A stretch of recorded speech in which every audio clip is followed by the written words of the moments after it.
Hello. Exist. Thank you to the patrons. Why put your name on this list? Thank you to the patrons. Your donations show that you can. Thank you to the patrons. We got to walk into robots. May you be spared.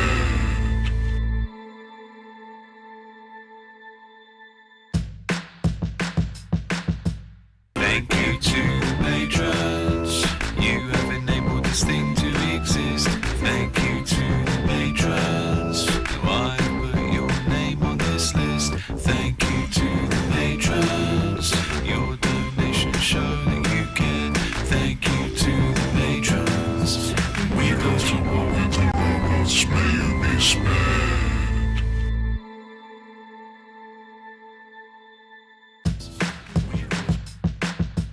Thank you to the patrons. Doing some kind of double drop on my DJing skills there, so sorry for that. Today, welcome. Today I am looking at some of your games that you've sent in, and they are games that are all sort of set in the real world, which is why I've called this the Slice of Life stream. So I'm Joe Baxter Webb, this is Indie Game Clinic. And what we do here on a Thursday is kind of the heart of the channel, really, because I set this channel up as a way of talking about game design and passing on my experience in game design and some perspectives on game design. And one of the ways that we do that is during this stream, every Thursday, I look at some games that you have sent me. Yep, the macro is still working. I had the wrong thumbnail on it. I look at some games you've sent me and I give some feedback. They have to be works in progress, so any game that has been commercially released isn't viable for this stream. And I try and group them together by theme, and that's why this week we are doing a slice of life games, not necessarily, what you might think if you're into slice of life anime or anything like that, but I just kind of tried to put together some games that all had a real life setting. So one of them, unfortunately, I wanted to play, but the developer has been very naughty and sent me a game that is up for sale. And I've said time and time again on this channel, I only show games on Indies Under the Knife if you've not finished working on them. And if you put something up for sale, I know we have early access in games and everything like that, but if you put something up for sale and I give you feedback, I have no way of knowing that you're actually taking that feedback seriously and you didn't just send me it for some marketing. So this is why, if your game is up and online and that's not a playtesting demo or an alpha and you're already kind of charging money for it like it's finished, then I do not feature it. So we were going to check out Grandmother Defense because I thought it was a funny concept and I thought we'd have some fun with it. A game about protecting your grandmother from all these cops. I don't know what she's done. I don't know why all of the riot police are coming to kill grandma. But,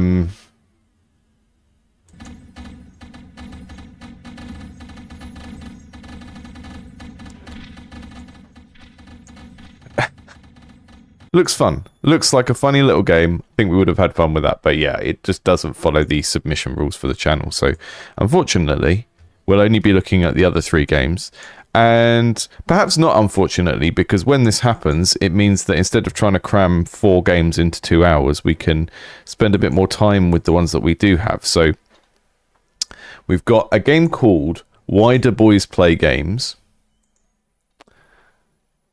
Which is, mixing lots of things together from what I can see. It's doing some Earthbound stuff with, like, day-to-day life rendered in a sort of naive art style. Let me just see what the developer said about this one.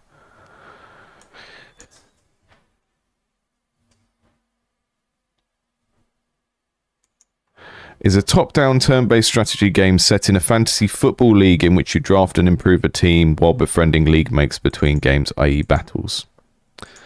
So this is like a American football game. American football, which is the type of football that you play with your hands. Interested to see how this one goes. It looks like it's got a lot of stuff crammed in, but it looks quite charming as well. So I'm interested to see what we've got there. We've got a game that's called Echoes in the Walls here, but on the submission, it's called something else. It's called Solace, a first-person sandbox survival-ish game where you live alone in a house, managing your needs, entertaining yourself and experiencing events. Scary boohoo. So this is like a atmospheric horror game set in the real world. And you have to maintain the house and stuff like that. So I think what we're going for here is We Harvest Shadows Suburban Edition. We Harvest Shadows Social Housing Edition. Freedom Ball. Yep. Why do boys play Freedom Ball? And then the last game we're going to look at is called Summit Drive, which is a very gorgeous looking short hike style game about driving a thing up a hill. Blending them into a metaphor. The game explores the fear of driving and falling, blending them into a metaphor for life. I always think it's better to let your players and critics tell you what your game is a metaphor for, because otherwise it can just fall a bit flat if it doesn't feel like that, or if it feels like you're kind of reaching for a depth that might not be there. But I'm going to trust them that this is a metaphor for life. This looks very, very gorgeous. We've got some goofy looking controls here. I'm looking forward to failing at this. This kind of haunted PS1 looking thing. I mean, it's not PS1. It's kind of more of a PS2 Dreamcast kind of vibe we got there. Let's start off with the Freedom Ball game. And then I think we'll go for something scary in the middle.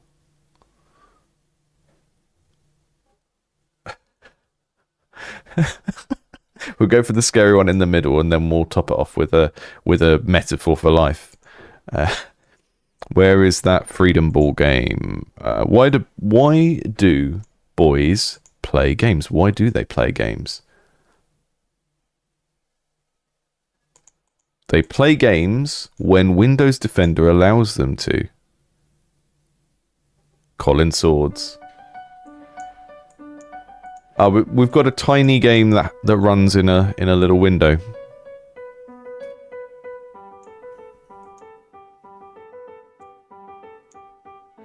One second, let me I can stretch this out. There we go.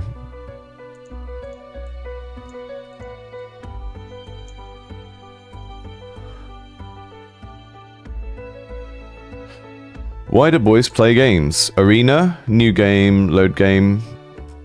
See, they've done what I like to see in a game like this. They've clearly got other modes and stuff, but they haven't let me choose them from the beginning. Right, so all I can do is new game. I really hate opening a game, not even knowing what the game is yet, and being expected to like choose a mode. It's really frustrating.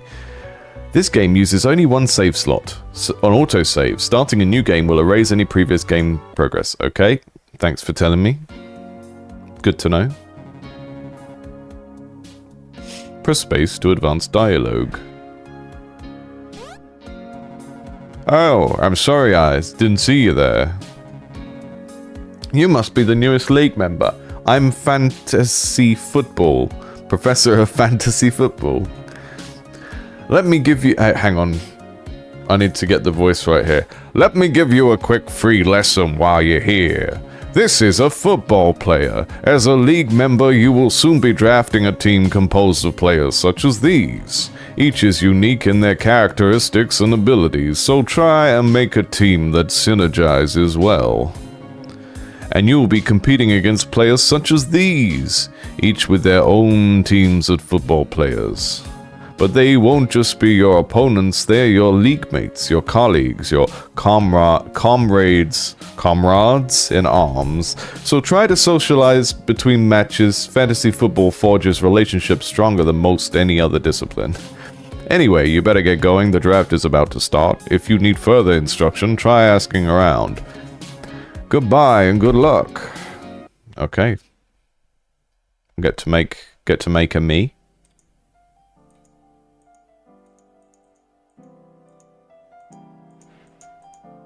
I can rotate them.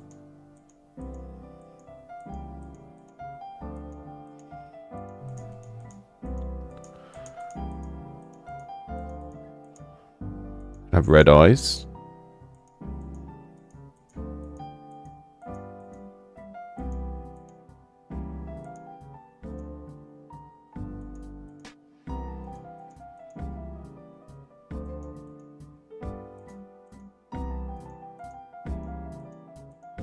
Just an hour of me doing this now.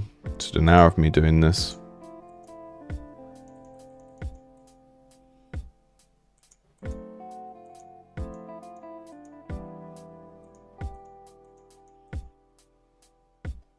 Hello, Stanley. Devious is number 1 on our leaderboard. Don't know what that means. Still haven't read the documentation on the chat leaderboard. It's funny, my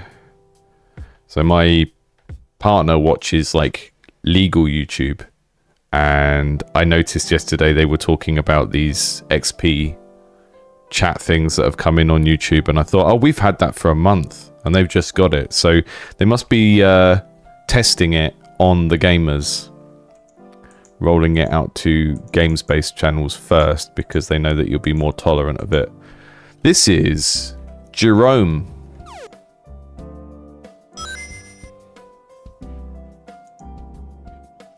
OC, do not steal. I'm gonna put these, gonna tidy these icons up and put them behind the game.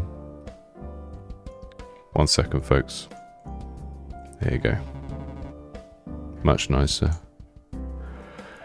Hey, you must be Jerome. Welcome to the clubhouse. Thanks for making it to the draft. I'm Schnitzel. I help the newbies out around here. The rank is based entirely on how much you agree with me. Every time you disagree with me about something, you lose 7 XP. And they make it an odd number just to annoy people that have numerical OCD. Speaking of helping out newbies, how experienced are you in the realm of fantasy football? That's a joke, by the way. I don't actually know what it's based on, because like I said, I haven't read the documentation.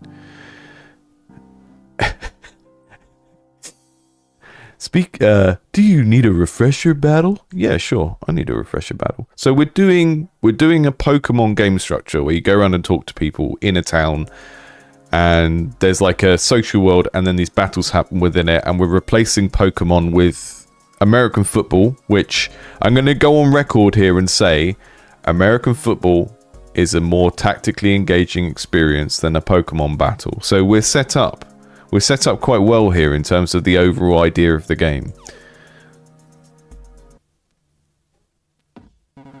Yeah, you're right, the novice. I think it is a engagement reward. You're around, you're here, you're around, you're saying stuff, you get points. I think that's how it works. Scope Sheep calling rank on people now. So you thought Scope Sheep's name was about something to do with video games, but it's actually the scope of their engagement on this channel. Welcome to Why Do Boys Play Games Stadium. This is where your weekly matchups will take place. Let's do a quick walkthrough. I guess we'll need some players. Here they come. Here are the players. Oh no. What are those things that are on the... Is that the other team? This is your standing quarterback, Brian Molehill. Let's load up the rest of the UI so we can figure out how to control him. Press the Move button highlighted by the glowing square to select that as your current action.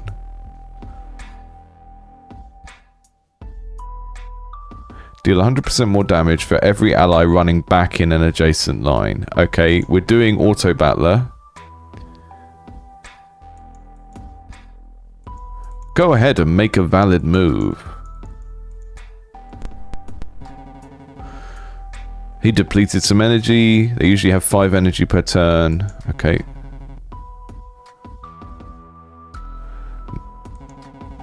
The short throw is every quarterback's basic action. Basic actions have low energy cost, low range, and don't do much damage. Try and take out one of the dummy blockers littered around the field. If you need to get in range, you can use the movement button. If you need to move the camera to click on a target, you can use the WASD keys.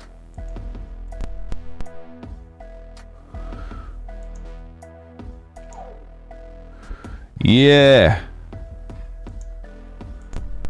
I love the fact that we're just yeeting the ball at people and hurting them, and then magically getting the ball back.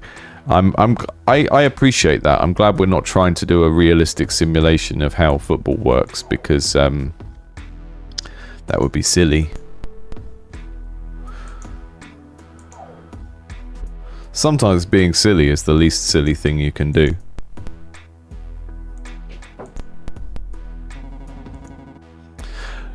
Normally, expending all of a player's energy ends their turn, but we'll talk about that later. For now, we'll boost his energy. Will we now? With what? With this? Okay.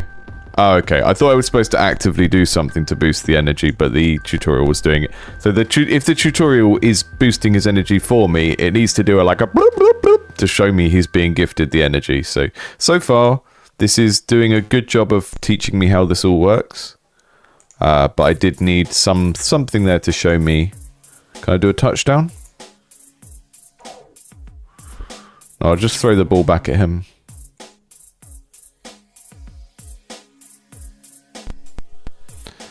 You've lost me now because I don't know where the next step of the tutorial is, so I'm just running around.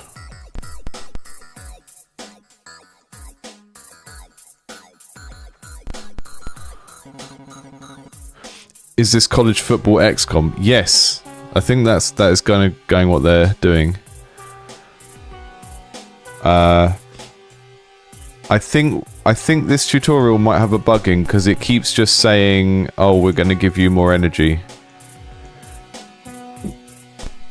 and there's no clear indication of what I'm supposed to be doing next in the tutorial. So.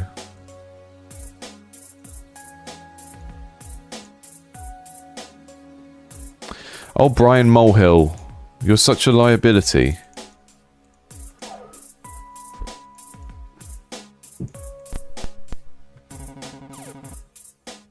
Right, I'm going to go back because I think I've caught the tutorial and broken it. So we're going to... there we go.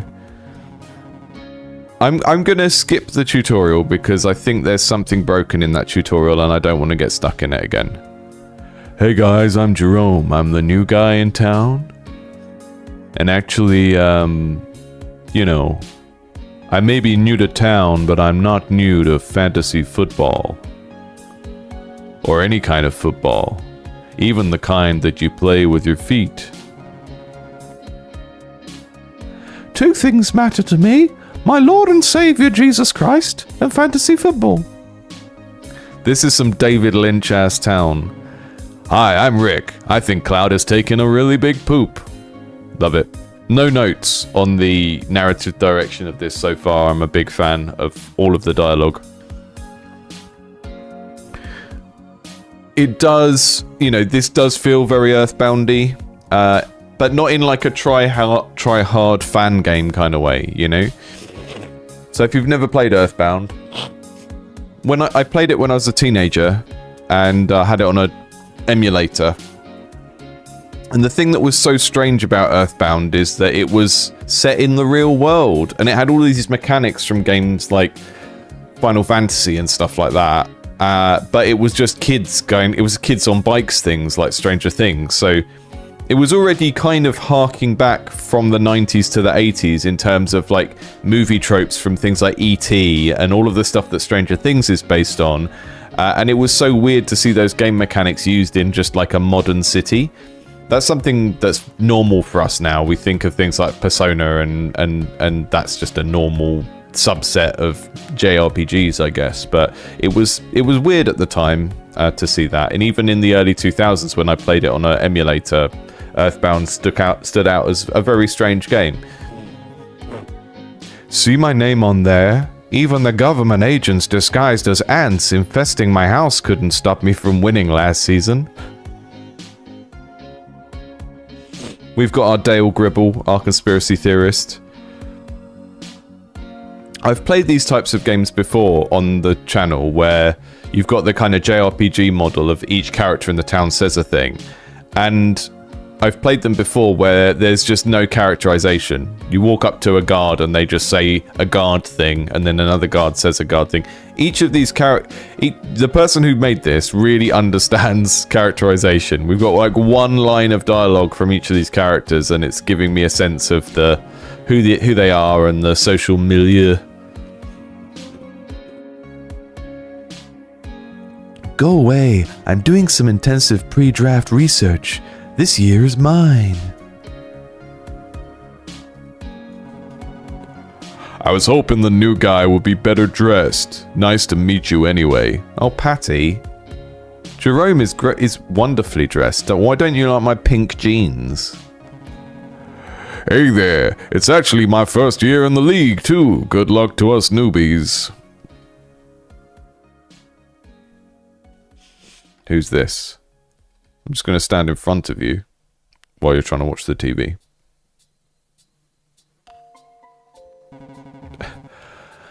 My plan this year is to really synergize my players' passive abilities. Yeah, I was going to do that as well. Sorry, I'm trying to fix this broken TV. If people paid their dues, we could probably just hire somebody. Hint, hint. Oh, T-Money. Don't mind if I just chill. Don't mind me, I'm just chilling. You can chill here too, if you like. Okay, Mr. Danger. Keep your secrets. I don't need to go to the bathroom. I'm just hiding out here for a bit before the draft. I like my me time sometimes.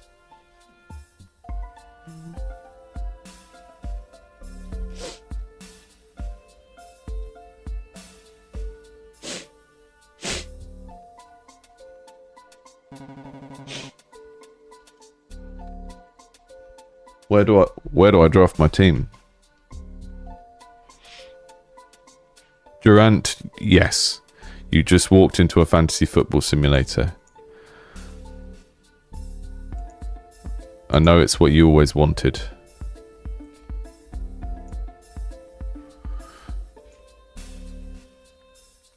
But I don't know how to... Oh, this is the drafting table. Okay, cool.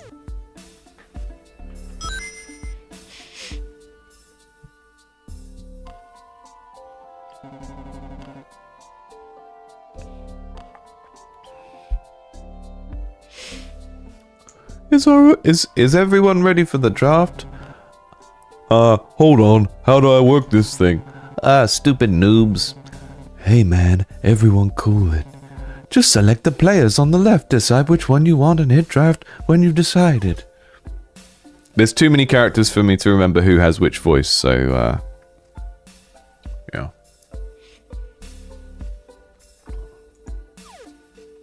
Samuel Deeds.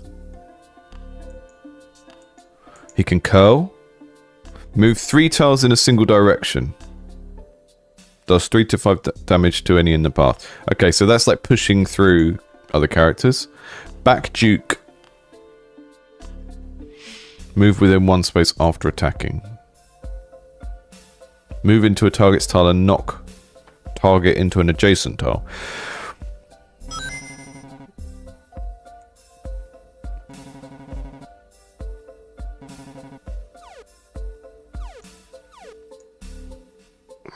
What just happened? It says round 2. Okay. I've got Noah Braun, Joey Weasley, Joel Weasley, Leo Reddick.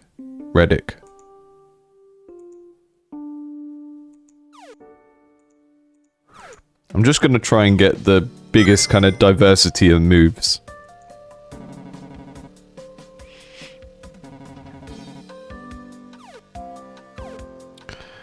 Lenny Spaghetti. We've got to get Lenny Spaghetti just because he's called Lenny Spaghetti.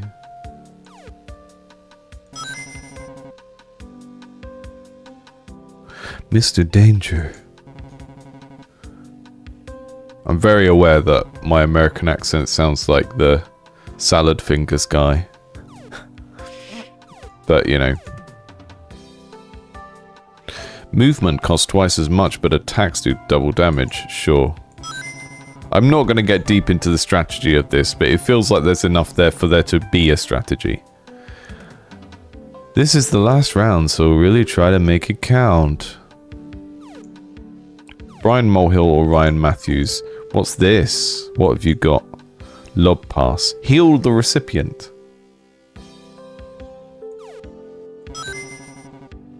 My team sucks. Another miraculous draft delivered to us from the Lord. Why is he still in the league? Because he pays his dues. Speaking of which, if you haven't paid your dues, come see me.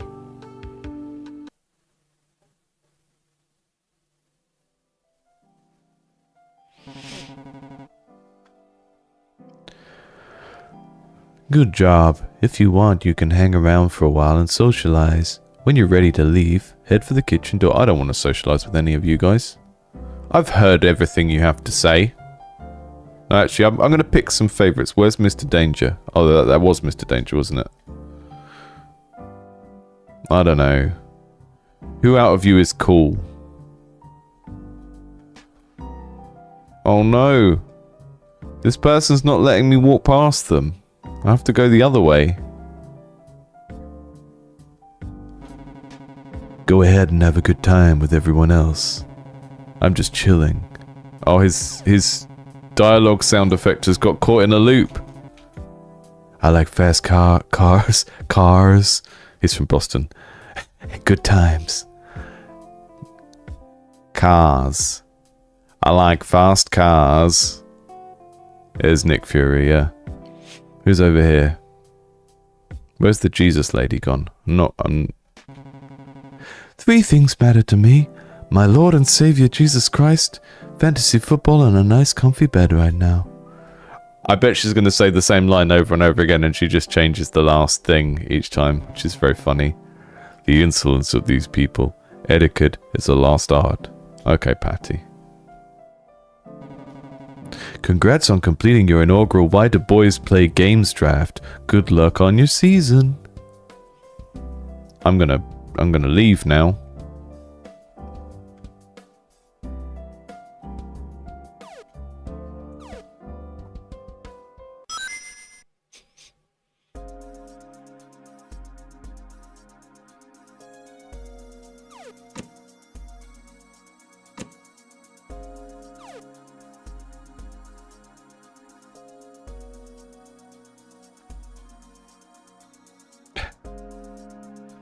I have to say, this game structure is very good for keeping things limited. We have a match field, we have a clubhouse, and there's nothing else. But the rest of the world is implied, right? So we only see the moments where the club is together, like a bottle episode of a TV show. We don't have to show our character going off and going to bed, all of that type stuff, but it's just kind of implied, and that means we can keep the scope small, but it feels like it makes sense, and it's not just kind of cutting corners for the sake of it.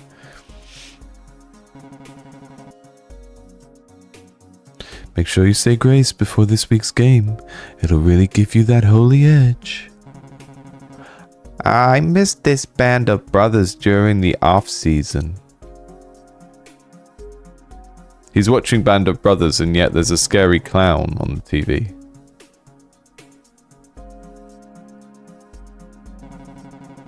When fantasy starts, I finally have an outlet to distract me from existential dread. Hurry! Oh boy, am I nervous. There's not much worse than starting 01. The list goes genocide, starting 01, then everything else.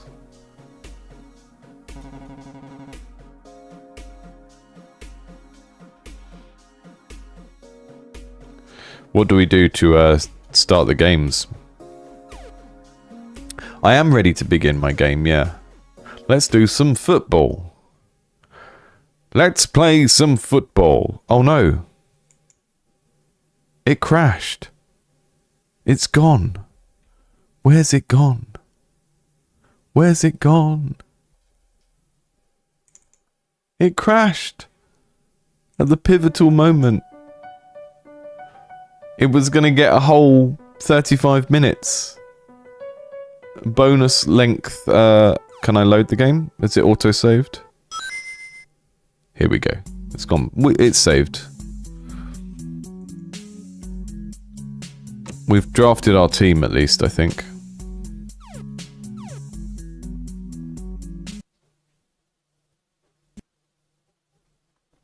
It just crashes at that point, unfortunately. I was getting quite into that. We saw a little bit of the core gameplay early on where we had the tutorial. And the tutorial kind of got stuck as well. The tutorial kind of got up to a point where it gave us an instruction and then it kind of got caught in a loop. So we didn't really get to see the core gameplay. And that's the sort of thing where I would normally be very, very critical of it. But there is so much charm in what is here. Like, this is the kind of game where, you know, you need to fix the bugs. You need to make it not crash, all of that kind of stuff. But I would play this just to see these characters a bunch of times and see what they say. And that's very subjective. It's not how most people would feel about it. But there is a lot of charm to this writing. It sort of reminds me of... I don't know if anyone ever played a game called The Rains Down Players. And I love games that are just set in real towns.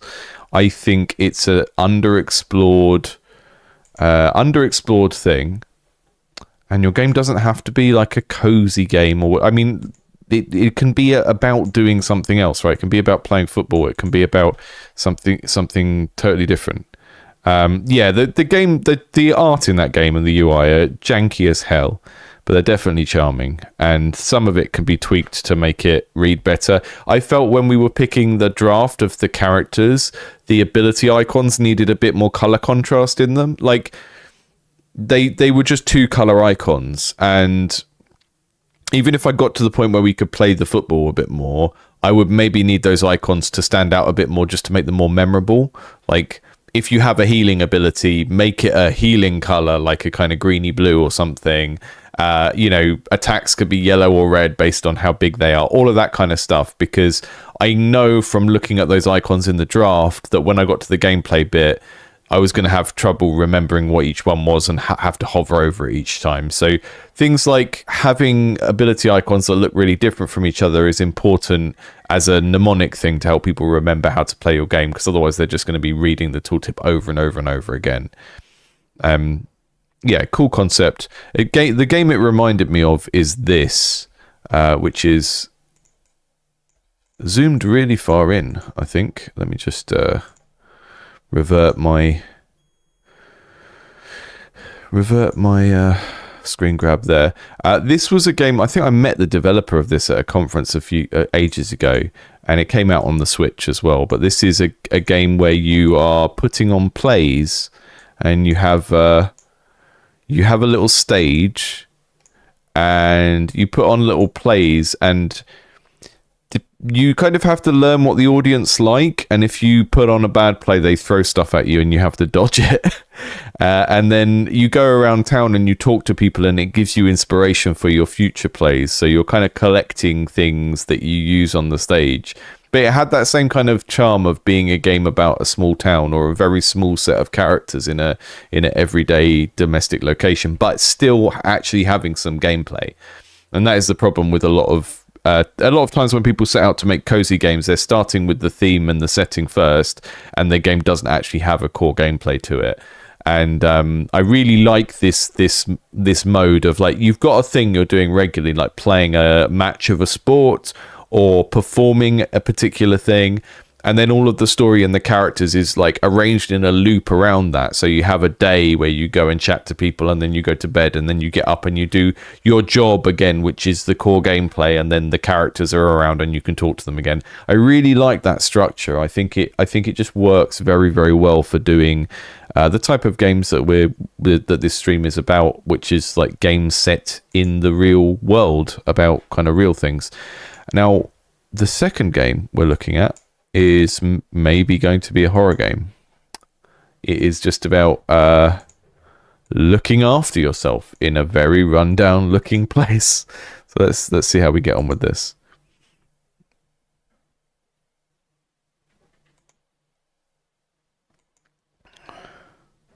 Let me just find the... This is called... It's got different names. It was called something else on the application, but it's called Echoes in the Walls here. So I'm going to call it Echoes in the Walls. But the if you want to play any of these games and they're public demos, then the links will already be in the description of this stream.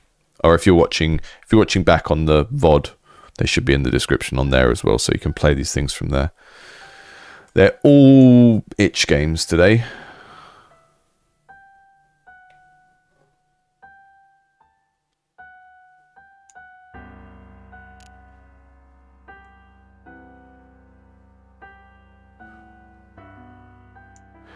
Haunts, do YouTube members get the privilege to... Yeah, anyone should be able to make a channel in the IGC Discord for their game.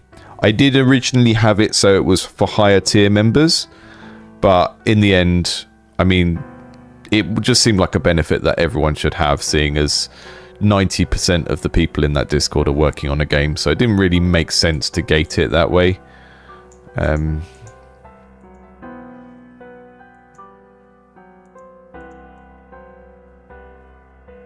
Got some pretty hardcore MIDI piano going on here.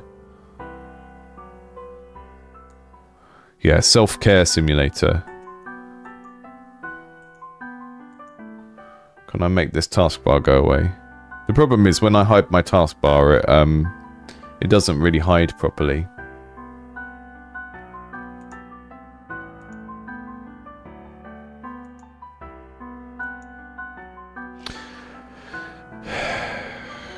I'm moving with WASD. I'm doing the mouse wheel.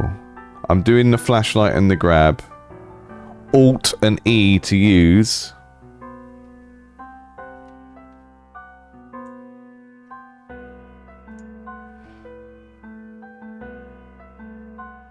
I don't know how I'm going to remember that.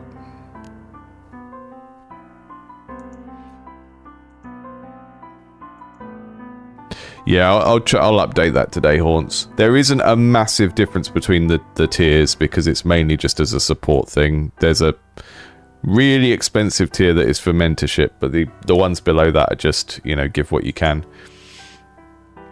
I encourage, you know, the cheapest Patreon tier is the cheapest I've been told to make it by Patreon.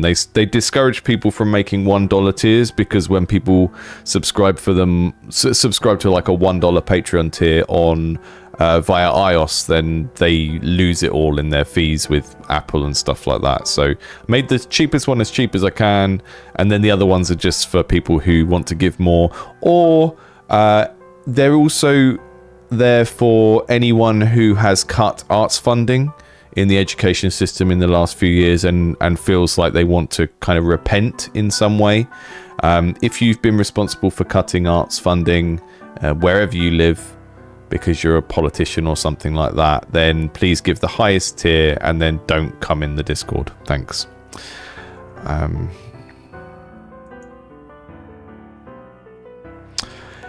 Yeah, I'm a bit worried when I see this kind of thing at the start because I think I'm going to have to remember it, and I don't want to have to remember it. So hopefully there'll be some contextual reminders of what these are in the game. Even a tutorial where it tells you this stuff and then expects you to remember it, I would still rather have context clues during the gameplay that tell me these things.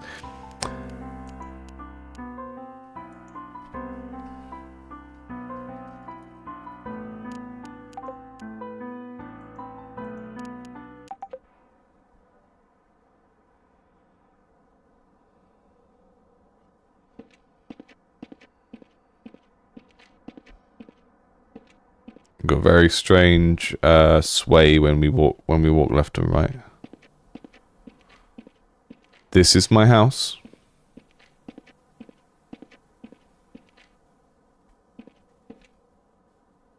This is how much power I have and how much gas.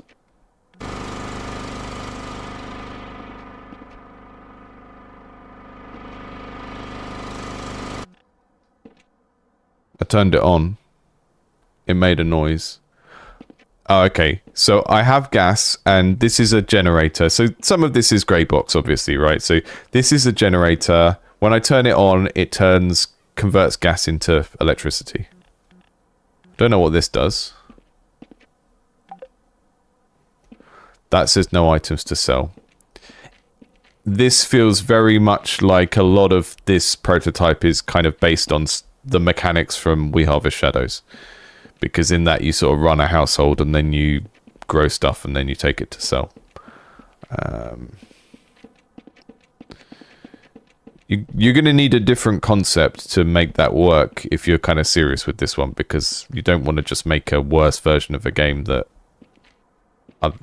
lots of people will have played. So you're going to need something unique.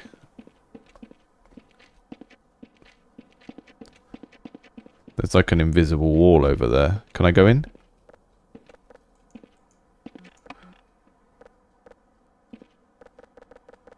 Got a real kind of Source engine vibe going on here. I can't seem to open the door.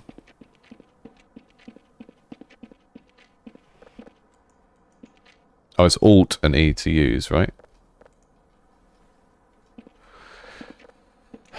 Yeah, I think it would be worth... For a game that's at this stage, it would definitely be worth putting that guide that we saw on the loading screen in the corner here, so it's just always available. So we've got like a debug mode for a game. I'm gonna go back to the main menu. Because I can't even work out how to open a door. E is grab, Alt and E is use. This is a lot of controls for something that looks so minimalistic at the moment, I think. Right, let's load my save back up again.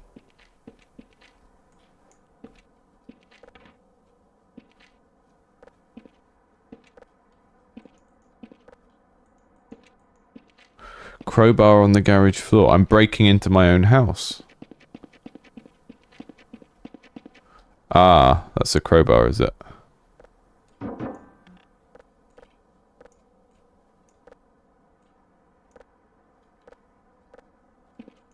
This very strange set of interaction mechanics that don't feel like anything. In terms of like... So pressing E on it is doing some sort of interaction. Okay, it's letting me do a... It's letting me do a sort of Elder Scrolls type thing. So I press E and it goes into my hand and I pull it around, which feels like a kind of designed for VR game.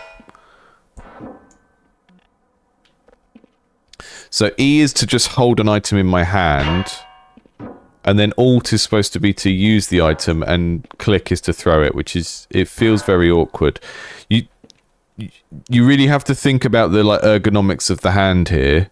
I can't really move my camera to show this, but E works fine with WASD as a single shot key, but having to hold it down to do something now means that I cannot use the finger I would normally use to press D to sidestep, right? So if you're expecting people to hold that button and then still be able to walk around, you've used up one of the fingers that they're normally using for their WASD hand to hold that thing. So you really have to think about the kind of ergonomics of these things. Alt and E is use.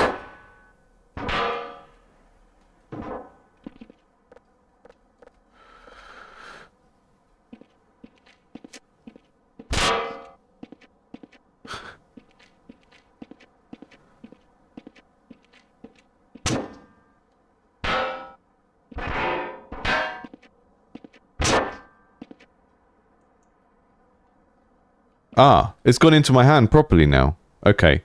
So I tried I tried Alt and E before and it didn't work, but that time I think I did Alt and E and click. So it's just really hard to work out what is working and stuff. Yeah, so just in case the chat doesn't save and the dev needs to look at this to get feedback, someone said it feels like the kind of click and drag object button should be on shift.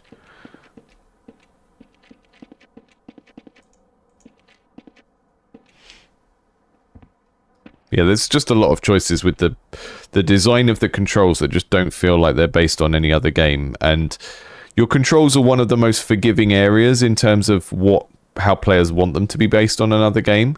Like, players want novelty, players want a different experience from what they've had before, but they don't want a different experience in terms of just how it feels to move a character around, unless there's something really fun about that, you know? I keep opening that debug menu and then not being able to make it go away either. Okay, so E to pick the item up. Click to throw it.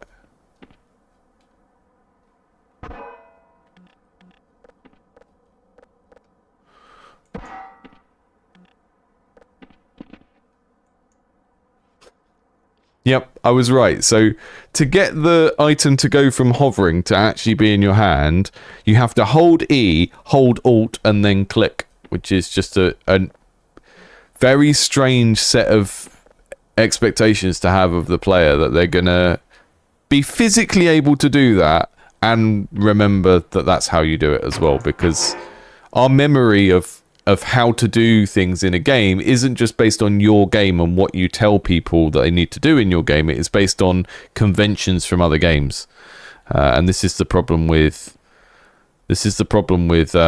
you know, making games without sort of studying them much. Every time I get that debug menu up, I'm going to exit out of it. So you haven't told me what the debug menu is here, so I can't even work out how to make it go away.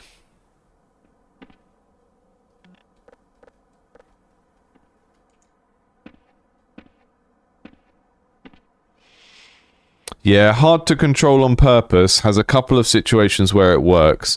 It works in, like, games that have a very, very unique mechanic, like Katamari Damacy, where it's like the joy of the game is learning how to master those awkward controls.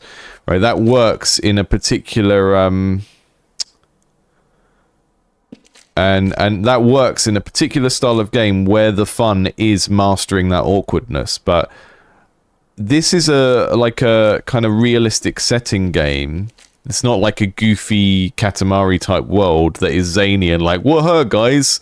You know, think of games where the art direction and the setting match the idea of zaniness and you sucking at something and it being funny. There's things like Katamari Damacy, it's things like Fall Guys. It is things where the game is giving you this big colourful game show world and telling you you're going to suck at this, but it's going to be funny. As soon as you give people a realistic environment, they want to basically immerse themselves in it by finding the character as easy to control as possible. And that means, you know, give me the controls that any other first person game has. This seems to be taking a lot of cues from We Harvest Shadows in terms of the setup of like looking after ourselves in a bleak little house that may or may not be haunted, depending on whether we get that far. But why is it just using a random series of like control things that don't map onto any game I've ever played before? The house temperature, I can make the house hotter or colder.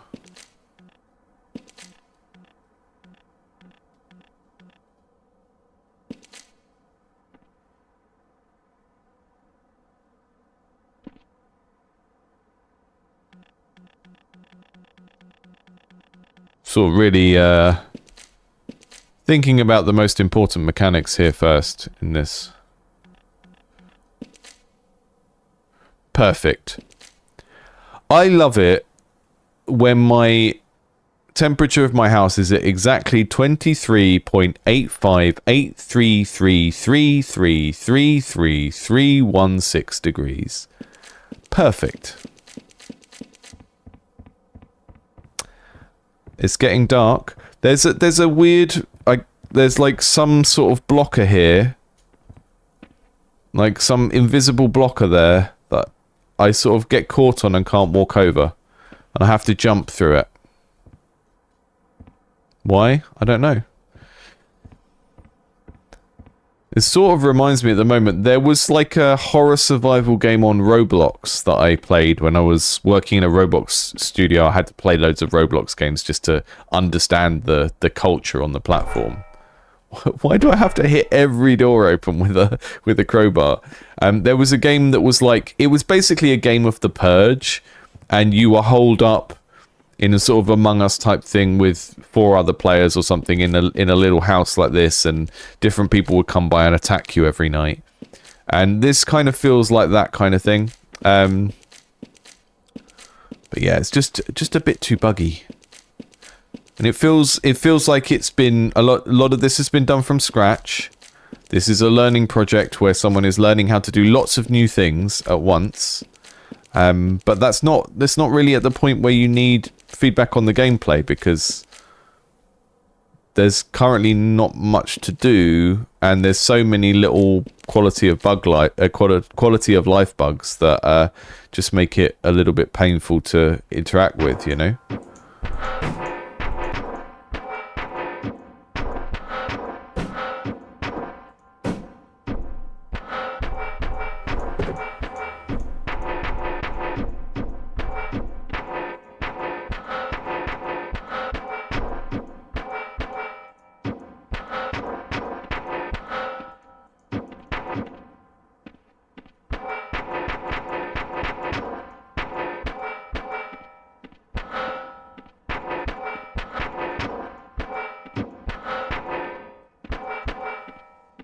Yeah, so Devious said a good prototype is subjective, but for me, it's if you're able to go through the whole game loop at least once. Yeah, and some like narrative games don't necessarily work in terms of loops. You know, like loops are a helpful concept in game design, and they're definitely something that we should think about, pay attention to if we want our games to be fun and engaging. But there are certain types of games that are not structured around loops, and that's fine as well. But yeah, Claim, you're saying exactly what I was about to say, but let me see it saying Claim's words first. Prototype answers a specific question. It doesn't need to be a full game loop, but it needs to clarify something that was not clear before. Larry, I've talked about this recently. If you go into my recent videos... Oh, hang on. My problem at the moment is I've recorded so many Q&A videos recently in a bundle that I can't remember which ones are out. I am doing a devlog at the moment of a game that I'm working on, which will be out in the next couple of days, and that one clarifies for me, clarifies what prototyping is for in a game design sense, but I will talk about it here anyway. So, when you are prototyping a game, there are 2 things that you're doing, and only one of them is really game design prototyping. So, there is what I would call feasibility testing, which is just checking that you can make the thing, right? And when you do a learning project, because you're learning a new game engine, or you're learning to code, or you're learning an art pipeline, most of what you're doing isn't really prototyping a game. It is trying out new skills and abilities, and then checking whether you can make the idea, right? Whereas a prototype, in game design sense, is you have an idea for a type of gameplay, and you're not sure if certain aspects of it will be fun. So what I expect to see if someone's calling something a prototype, then what I expect to see is that it has a question that it's asking, right? It's a test of a particular game design idea. Is this thing fun? Is this engaging? Does this work? Do people understand this? Whatever that is, it's testing that thing. It's not just like making a bit of a game and then seeing if people like it, because at that point you're basically just doing production. You've already decided that you're going to make this thing, right? For a prototype to be a prototype, it really needs to have a question that it's asking, and if the answer comes back negative, then you either stop making that game or you change it very drastically. There's a lot of people just kind of make the game they want to make, and they say, oh, this is a prototype because it's unfinished. It's an unfinished game. And that's not really what prototyping is. Prototyping is testing ideas and then, you know, so that people can playtest them, and then you can decide if you want to continue with that idea or change it or get rid of it entirely, you know?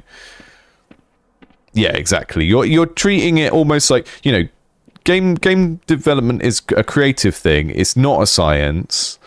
It is kind of close, somewhere between the science and an art. But if you want to approach it more as a science, then you approach prototyping as setting up experiments of, like, you know, how do players behave if I do this thing? How do players behave if I change this mechanical system in this way?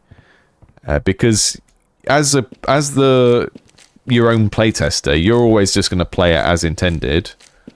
You're just going to go, okay, I put these mechanics in. I know how this game works. I'm going to play it as intended, and you won't. It's at this stage, it's not like QA testing where you're looking for bugs and stuff that, like, you know, here where I get stuck on here. That would be more kind of QA testing stuff. That why can't I walk over this threshold? Don't know. But that's not really the type of playtesting we're looking at with a game prototype. We're looking at, do the mechanics work? Do they produce the type of fun that this game is trying to make? That kind of stuff. Yeah. I'm just going to leave this here for a second, and I will find the video that I'm talking about, because I know I did already do something on this that's a bit more in depth.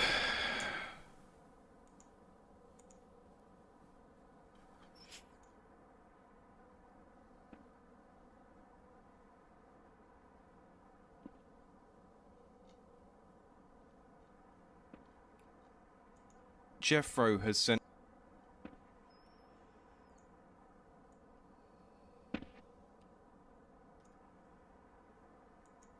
Yeah, here we go. It was this one that's like prototyping hunches and shortcuts. Whereas I was answering someone's question from the recent round of Q&A.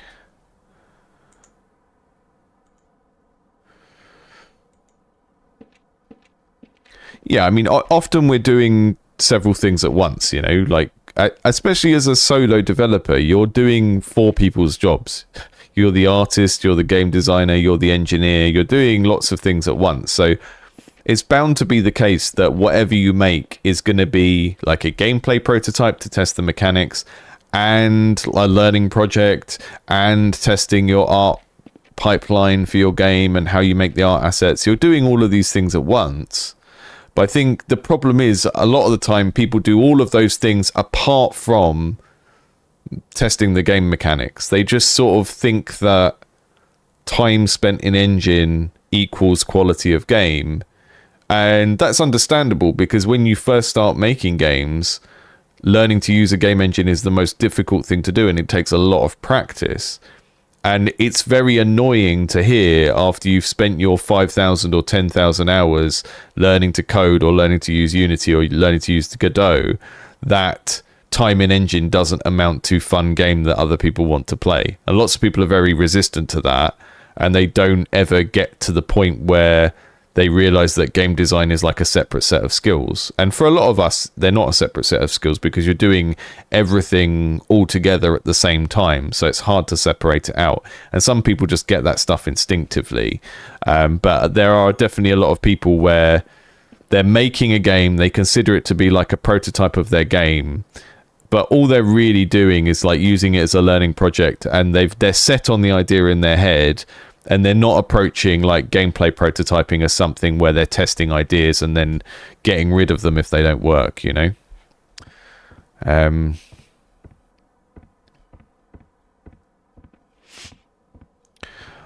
Well, this was billed as a survival game, but there's no lose state, and that's kind of a thing that survival games need. So yeah, I think this game is just a bit too undercooked to be ready for other people to play, to be honest. It's I mean, we can workshop that quickly, but I think for this to work in its genre, there needs to be something to survive. And you've got some like environmental interactions here, like turning things on and off and all of that kind of stuff, but there isn't a lose state, like a fail state for the game that I'm trying to avoid, like dying from starvation or something like that. And I need that to be there for it to be a survival game, and then I also need ways to push back against that by eating or growing food or buying food, right? It feels very much they've looked at We Harvest Shadows and they're trying to build something similar. I think We Harvest Shadows is a very complicated game. It takes all of the horror tropes of like ghosts and stuff and all of these scary jump scares, and then also has a systemic farming and house maintenance game under it. It's definitely not the sort of game to try and make if you're learning an engine.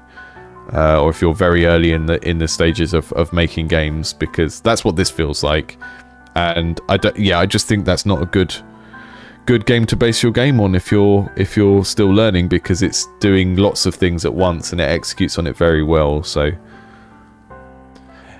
We Harvest Shadows isn't out, but there's a demo out that's about 2 or 3 hours long. I played it last October or something. It was brilliant. Little bit buggy in places, but very, very atmospheric.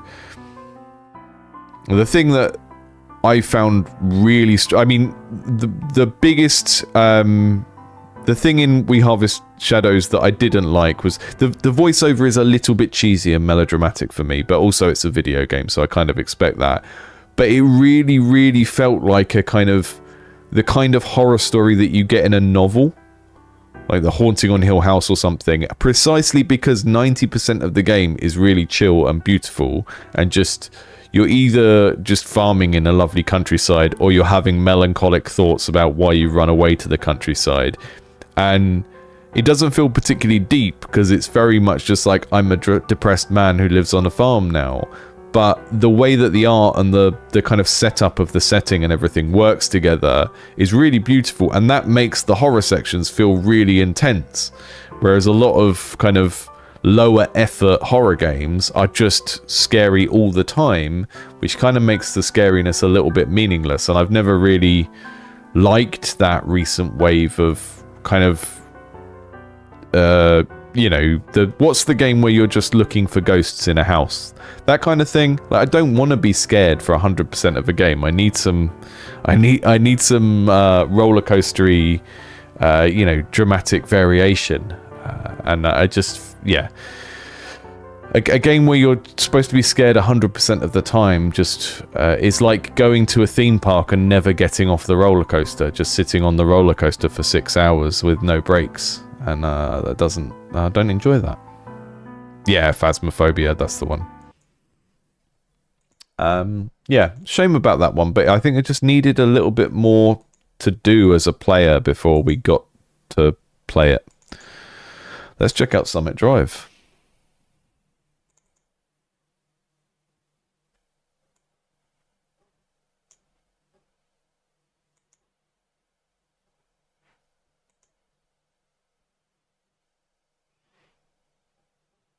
It's opening on the wrong screen. Of course it is.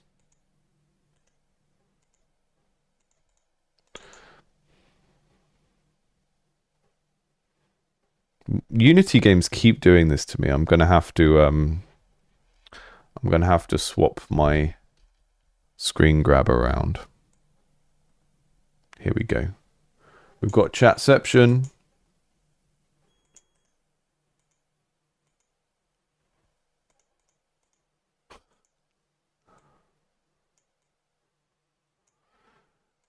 Summit Drive, a game by Luke Kim. And a metaphor for life, as we learned earlier. Their words, not mine.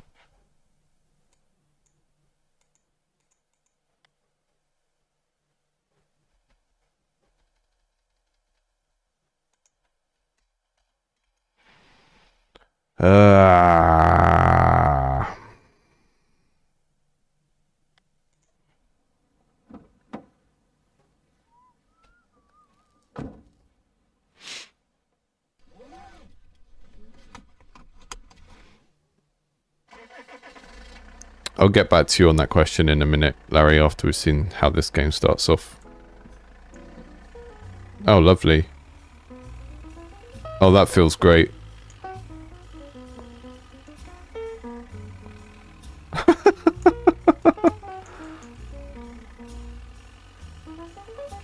Wonderful.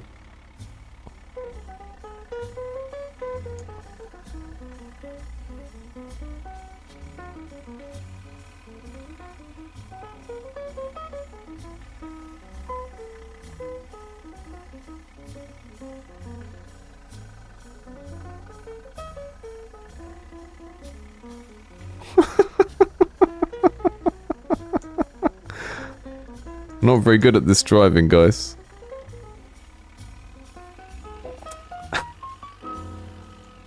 So it's got like, they've sort of blended accelerating and steering together, which is a very interesting decision, because it's like, you can hear, I mean, I don't know if it's actually speeding me up, but the engine seems to be, the engine noise seems to be suggesting that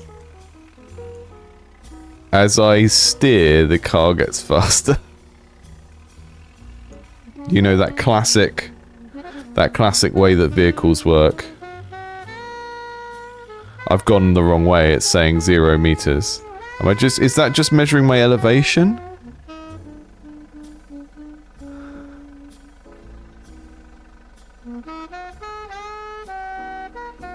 So this really feels like someone has made a weird controller and then just sort of decided what the thematics of the game are going to be later on, which I think is generally a good idea, actually. Particularly if you're interested in, like, motion and action. Like, how it feels to move a character around. Like, just see what your game engine does, and then go, oh, okay, this feels like a ship, I'll make it a ship. This feels like a plane, I'll make it a plane. I don't seem to be able to get up that first bit, and my vision feels very limited in a way that is amusing, but also frustrating.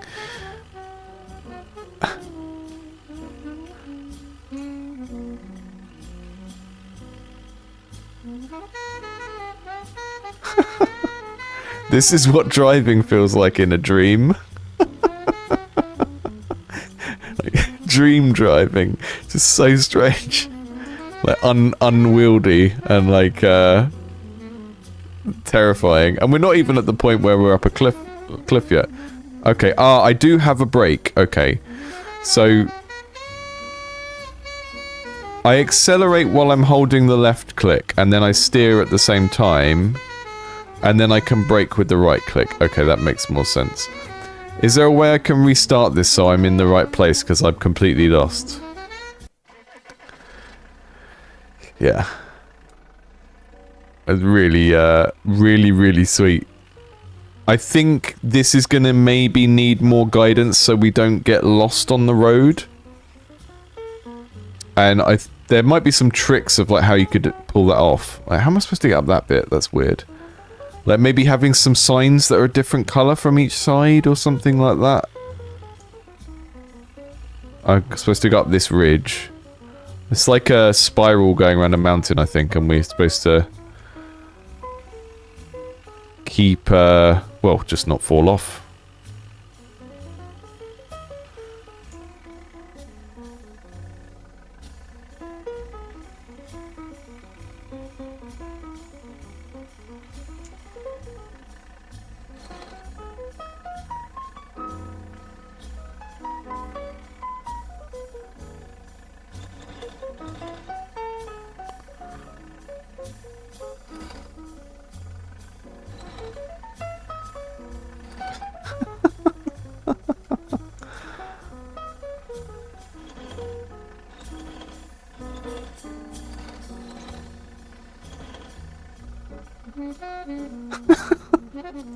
Stuck.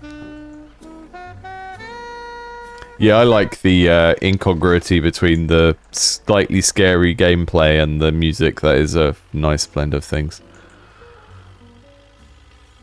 So in film studies, they call that the music being contrapuntal, counter to the point, which is an annoying phrase because it means a totally different thing in music theory than in film. Why does it start us with that horrible bump right in front of us that you can't get up? Yeah, the one on the left is... Oh, I've got wipers as well. So it looks like you follow the road around this way. And then... round this way again. And then there's like a really horrible little hill there that you just roll back down if you're not coming at it fast enough.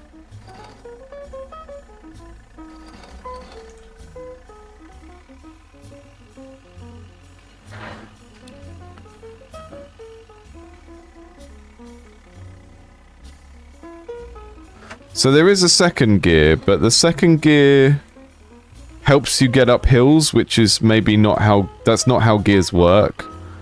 Like, when you're in a lower gear in a car, you have a lower top speed, but also more torque. So, if you're trying to go up a hill, you switch to a lower gear. You can tell this was made by someone that drives an auto.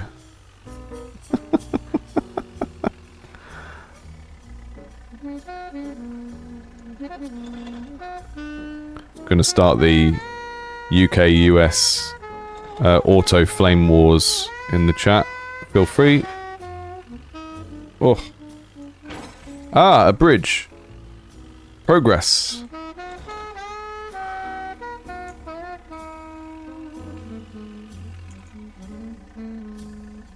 Yeah, you switch gear. So, in case the hands you see on the screen correspond to my mouse clicks. It's entirely played with the mouse, and the right click does my brake foot and my gears as well. I haven't quite worked out how to do the reverse because it's... Oh yeah, you can put it in reverse gear like that. Before I thought I was stuck and I couldn't...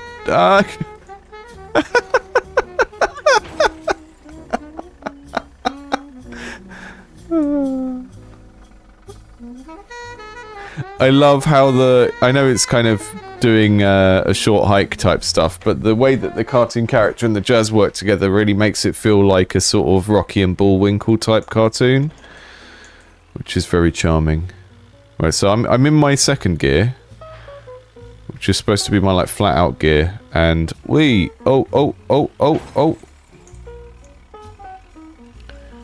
We can do some tricks.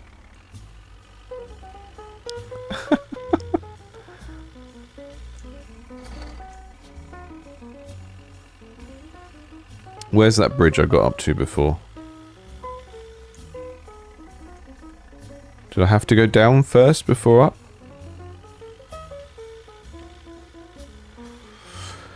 So yeah, definitely a case here for a little bit more scenery and landmarking, just so that we start to build up a memory of where we are, because I'm having a bad time remembering the track of this. And I think it's because we don't really have any unique landmarks wherever we are. Which I think most people think is fine for a game of this scale, but it does sort of stop you from doing the things you're supposed to do to play. Because like, there's bits of the track where it's not very clear, and I would remember it and be able to like drive it a little bit faster each time if there were a few little landmarks to help me memorize the track.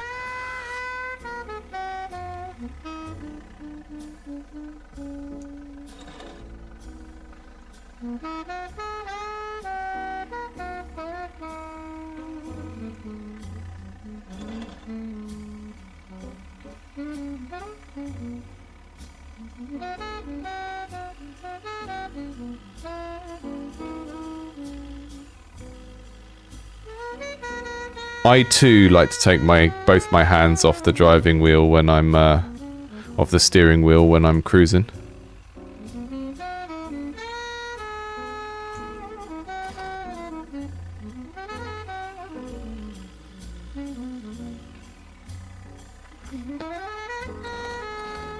It's like a character from like a Wacky Races sort of 1960s themed Mario Kart game going on vacation.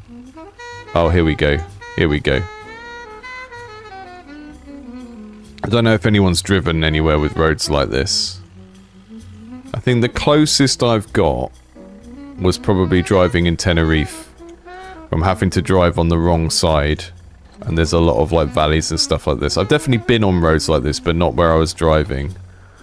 More like where there's a local guide driving.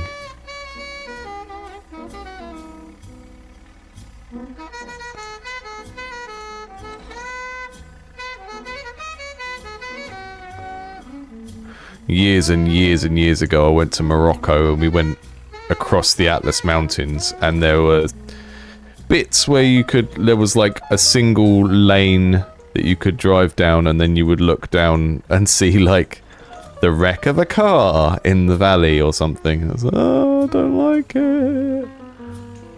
So there's going to be occasionally bits where we have to do a double, like totally stop and do a 3-point turn to get back. Hi, buddy.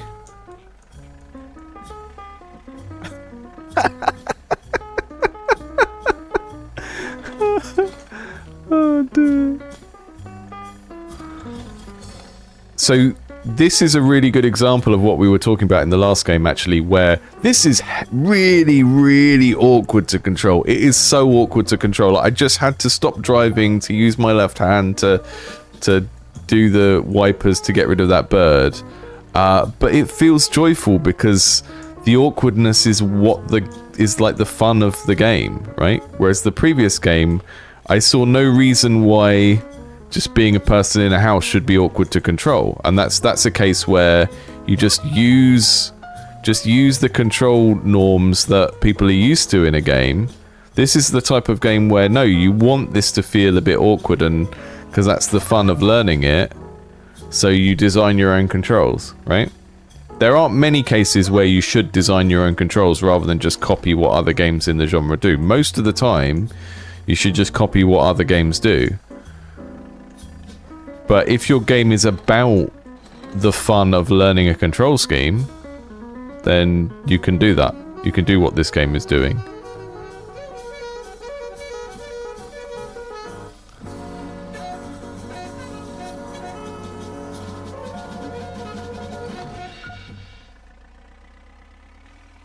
Right, that's the wrong way, but I don't have enough space to turn here, so I'm going to turn down there.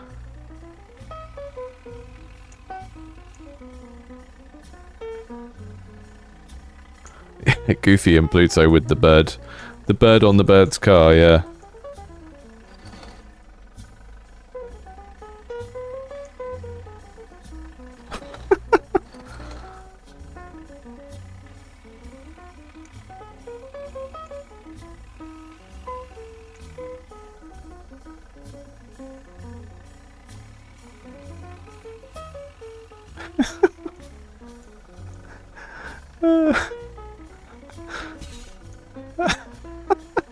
It's very tiring. There's not even a way to like lock the car into neutral so you can take a proper break, because it's always rolling away from you.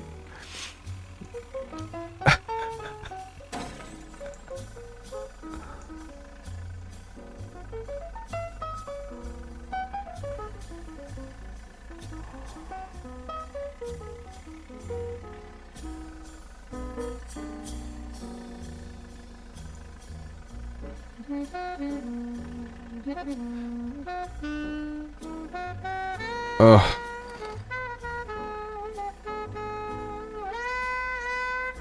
Second gear being able to get you up a hill when first gear can't is so unintuitive. It's just crazy bird car physics.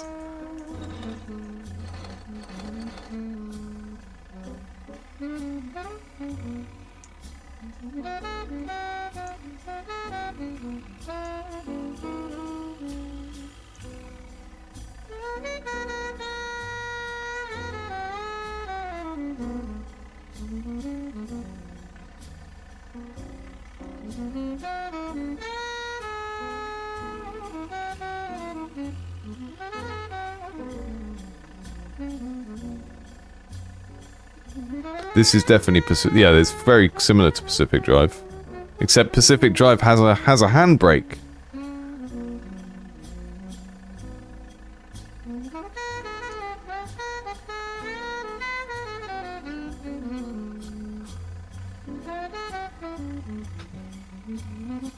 Oh, this is wonderful. It's also very annoying. Part of me kind of wishes we had a convertible here so I could just see more of the world. Both because it's pretty and because I want to be able to see where I'm going better.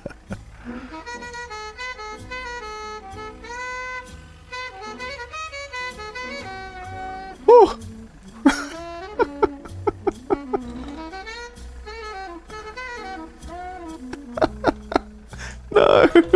No.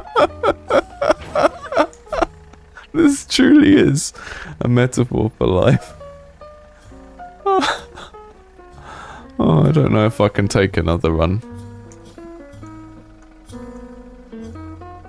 But at least I've got wipers.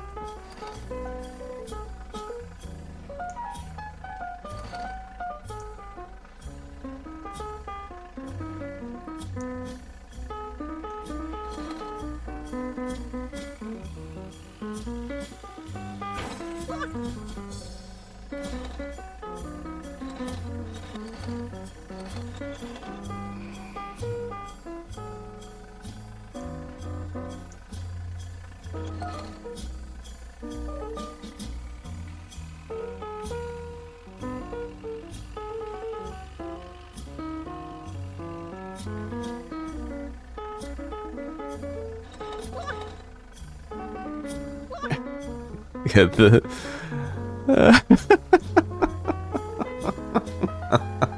this is wonderful.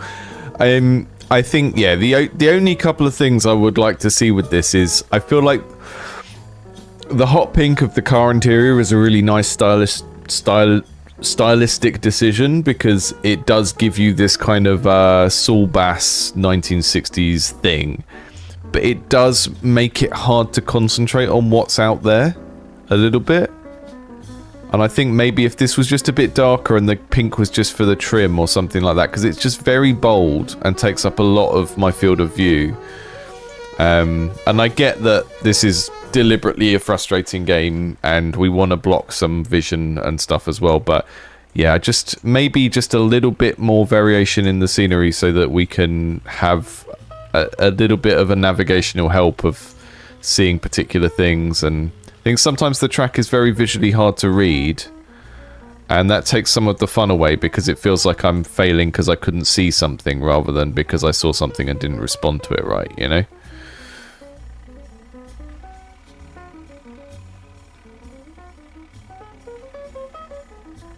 I don't think that's... I think there are types of failure in this that feel very fun, and other types that feel not so fun. And when I fail because I responded to something bad... poorly, then that feels good. But when I fail because the thing is just too unclear in its edges or whatever, then it doesn't feel so great. But I mean, this is a kind of game where the goal is to have fun failing rather than to get good, you know. Although I suppose you have to get good if you want to stop failing in exactly the same place every time.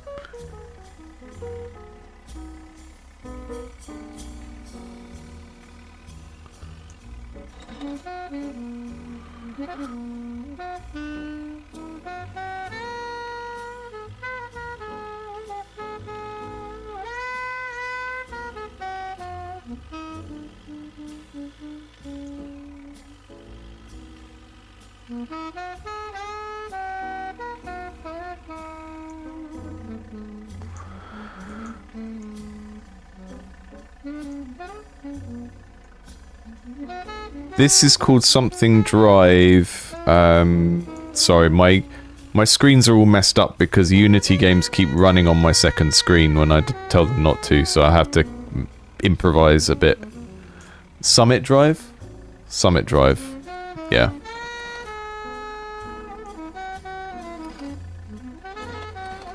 I'm just going to look back at that question we had in the chat a minute ago, because...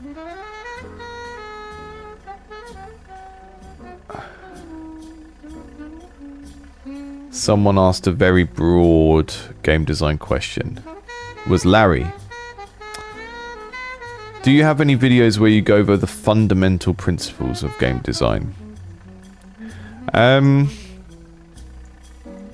try not to do that kind of stuff. And maybe this is a good time to talk about why, really. So,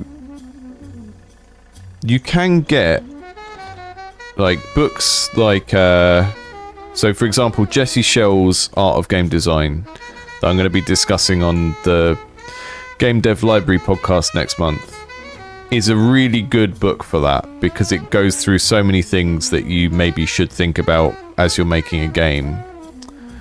I think it is one of the better books, but it's a difficult book to use if you're not making games already. But in terms of fundamental principles, it's like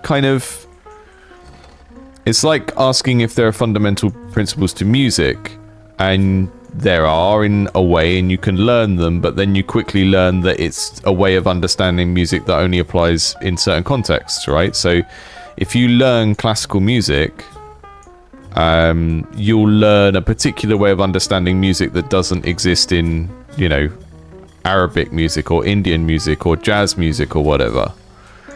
And I think game design is a little bit similar to that. We don't have a formalized system for game design like we do with like writing sheet music and stuff like that.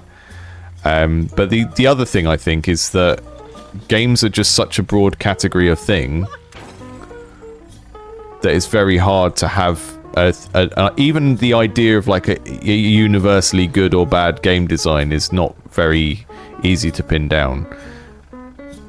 And maybe shouldn't be pinned down, because, you know, what makes a horror game good doesn't make a sports game good, and all of that kind of stuff.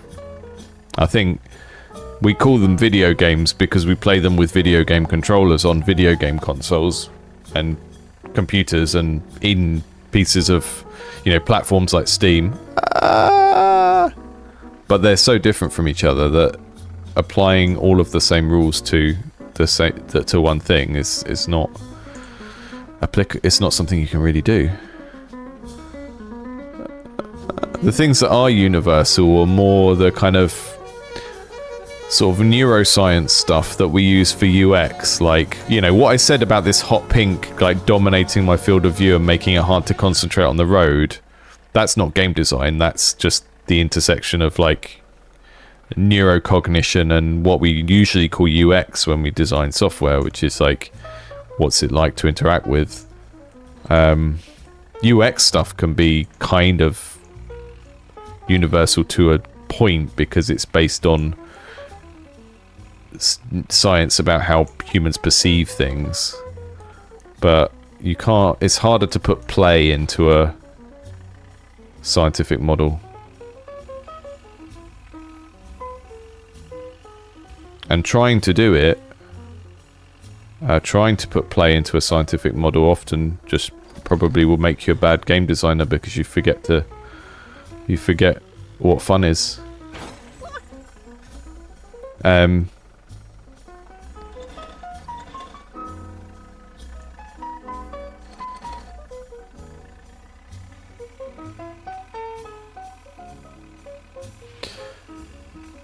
I guess another way you could look at it, right, is that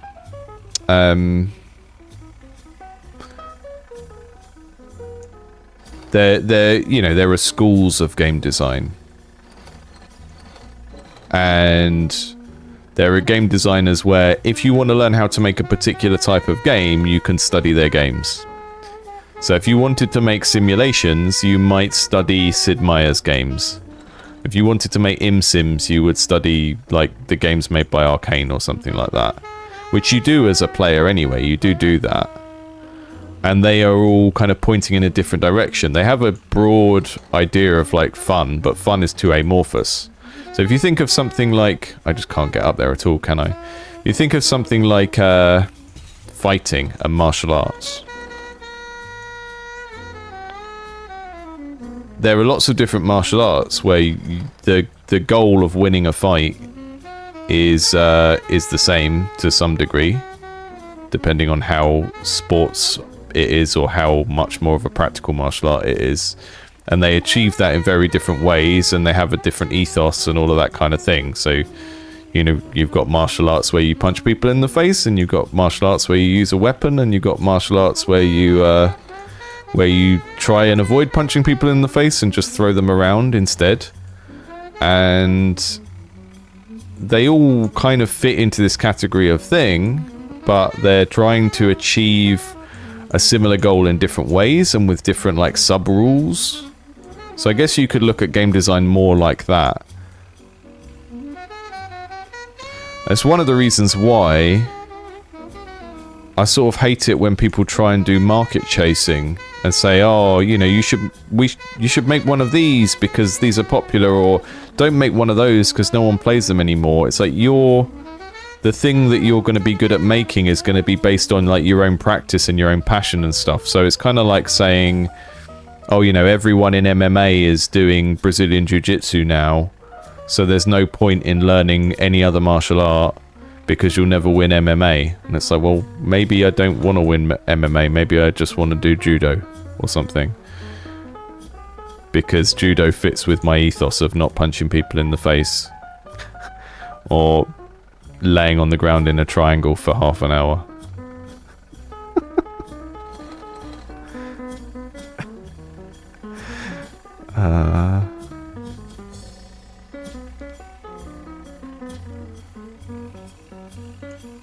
Just realised I think we've just produced the weirdest ASMR video of like jazz burb game and your questions provoking me into some weird Alan Watts like monologue about the nature of play and making games.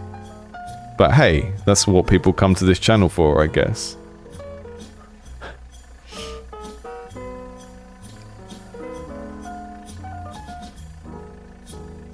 Just going back to the chat, see what you guys are saying. It does feel made by a veteran, doesn't it? It like it's just very stylish. I do want more nav. I don't want like I don't want non-diegetic nav of like arrows and stuff, but I do want maybe like just some cute signs that help to play into this like retro aesthetic.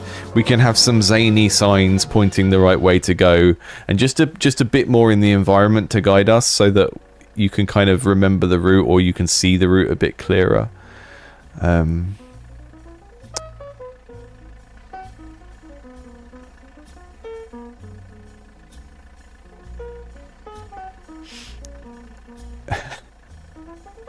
I am ViraBear. Game design and smooth jazz, new ASMR. Yeah, welcome to Game Design Smooth Jazz FM, the new channel for people whose hyperfocus happens to be game design talk and smooth jazz at the moment. But yeah, there are schools of game design that are focused on different things. And this is why sometimes you get like you get feedback on your game that just clearly doesn't understand what you're going for, and that's because that person only cares about that thing and will never care about another thing.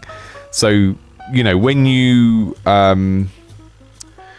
get people that really want a game to be realistic over all other things, then you're dealing with someone who is a simulationist, right? That's a kind of a school of thought in game design. That's someone who wants their games to be simulations. And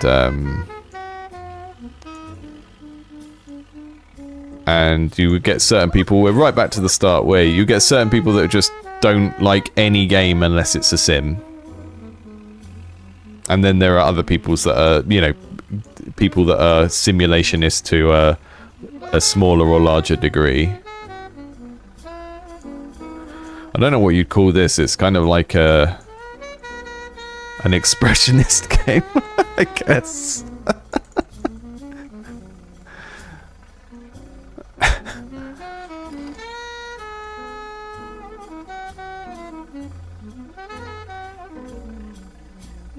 It lets me jump the car off the ground a little bit.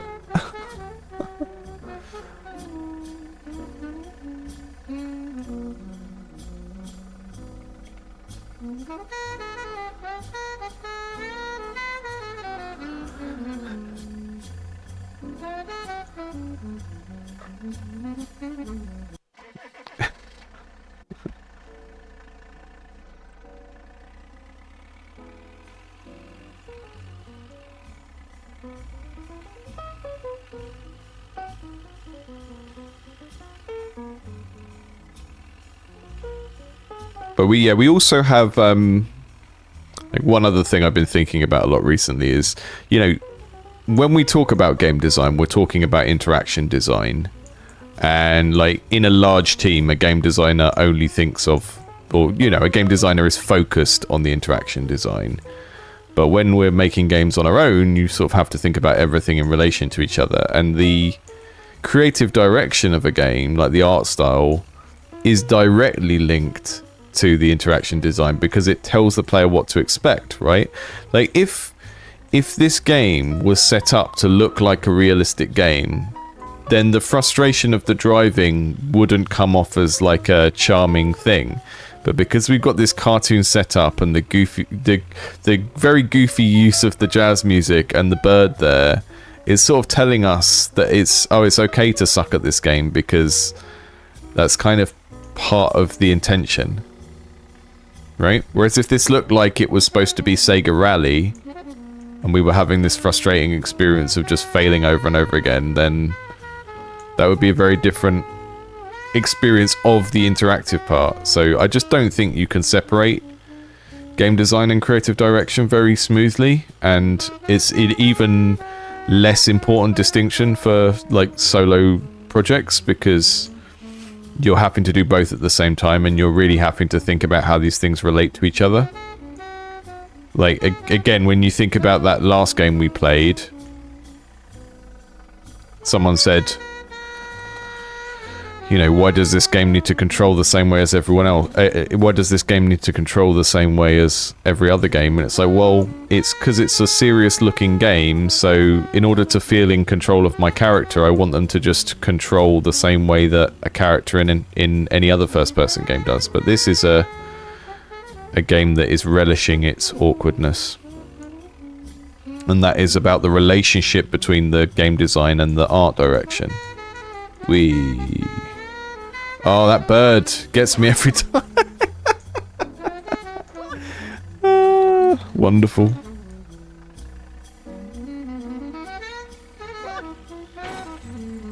Was there a game like this but you're a bear? I don't know.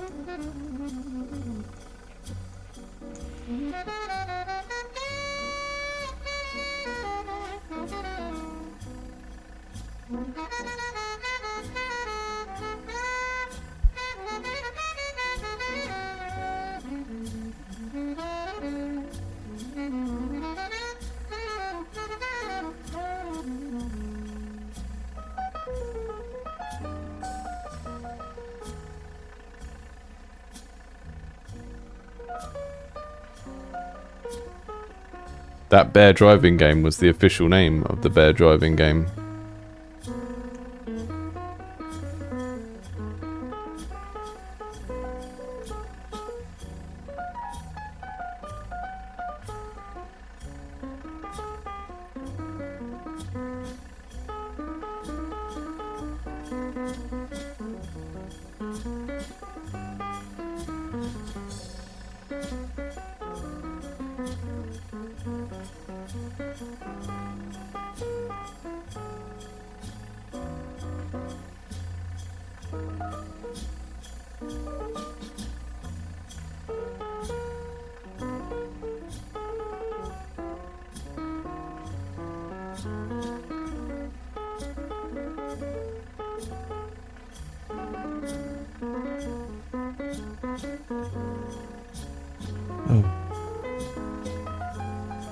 I can't play any more of it. It's already kind of exhausted me, but I do love it a little bit.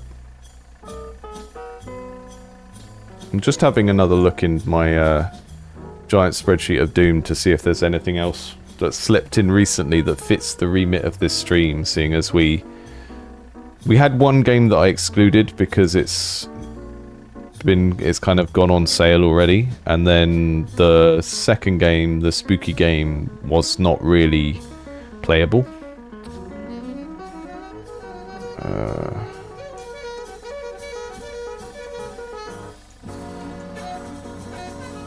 So just enjoy some jazz for a minute while I see what else is waiting.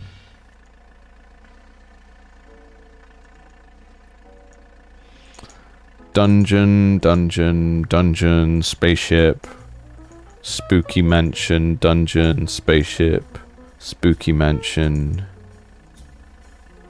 incremental minimalism.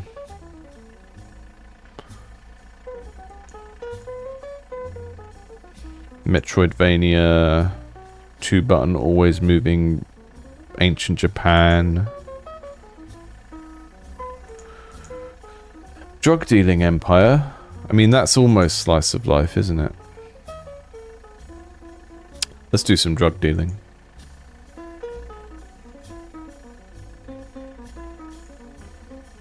That's a slice of life. I think that can exist.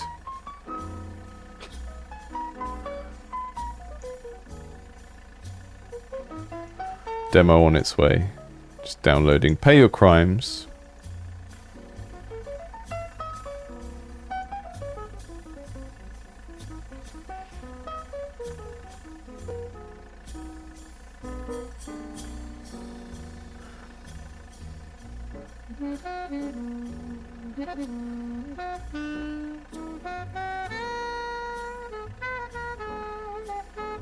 I'm just going to swap the screens back around again. Because we're done with Jazzbird for today. Although I do really like that game.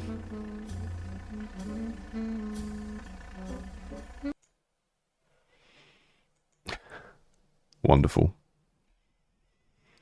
The car game should have a link in the description of the stream. If you want to play it. I'm pretty sure... One second, sorry.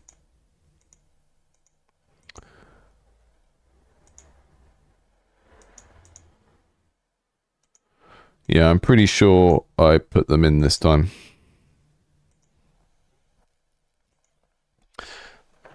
Last 20 minutes, I'll just check out something else that was in the backlog.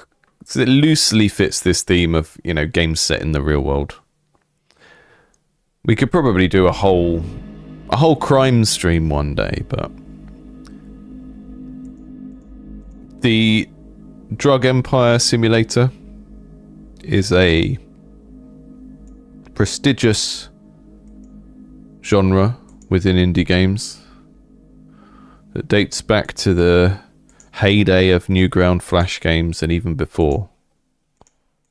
So let's see what the deal is with this.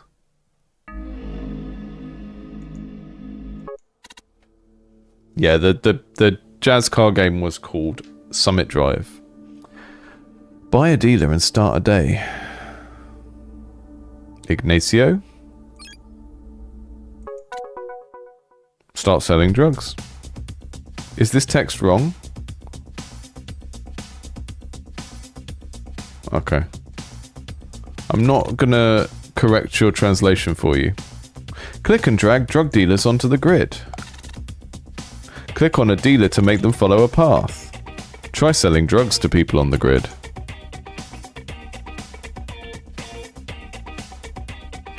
Oh, that's an interesting mechanic.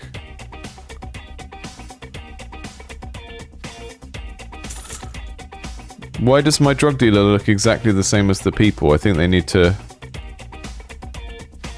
have different clothes at least.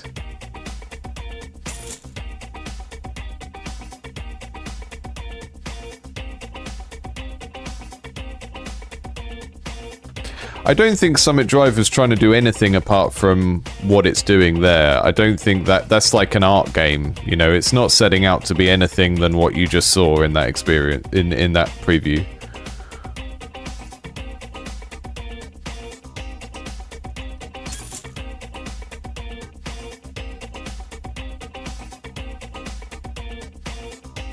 The dealers do need a hat, yeah.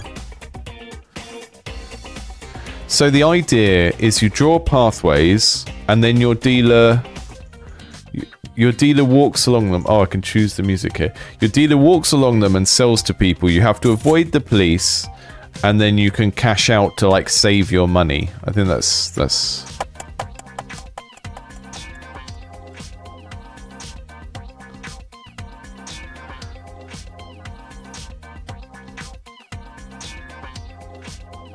It was a getting over it like, yeah. But far more charming to me than getting it, the games like Getting Over It. Here is the tab for upgrades and consumerables. This is that was a very abrupt interrupt there. I didn't really know, didn't really expect that to happen. I'm going to put myself over this bit that says wishlist on Steam because I'm not sure whether I want to endorse that yet. Not because it's a game about selling drugs, but because I don't know if the game is any good.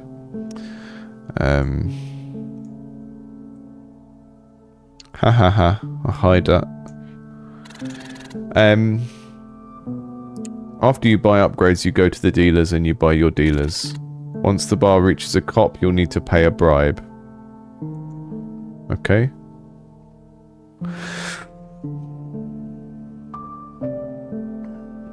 I can buy some underwear that gives me vision and speech.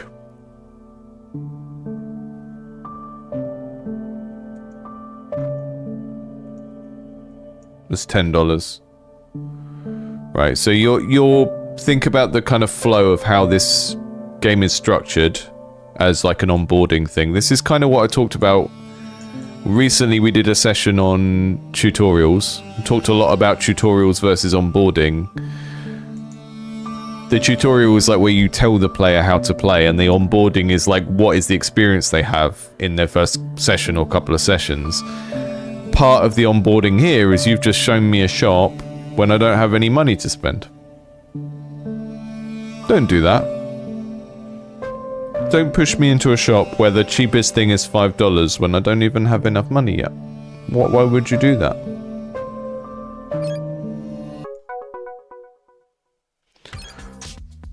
Where's Dino? Where is he? I have to put him on the board. Ciao, Mario.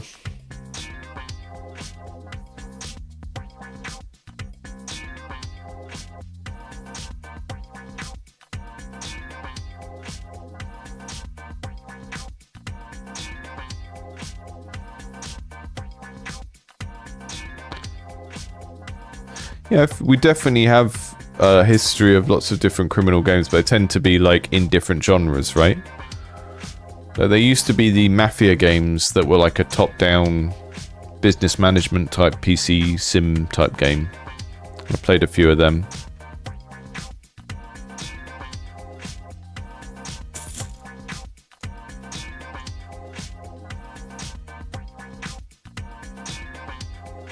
It's so slow. Click and drag, only click, click and drag, only click. It does desperately need to fast forward, doesn't it? Yeah, I think maybe it's setting us up to upgrade the speed of things, but it's gonna take a little bit longer to get to the point of, you know, being able to play this at a speed that feels fun.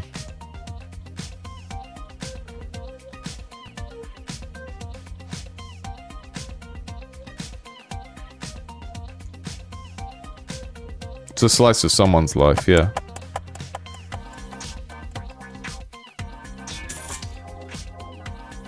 Someone who's not me should make a channel where they sort of just play all of the games about drugs and like rank them for how convincingly they portray drugs, and whether it's clear that the developer has ever bought or used a drug. Not me, but someone else should make that channel.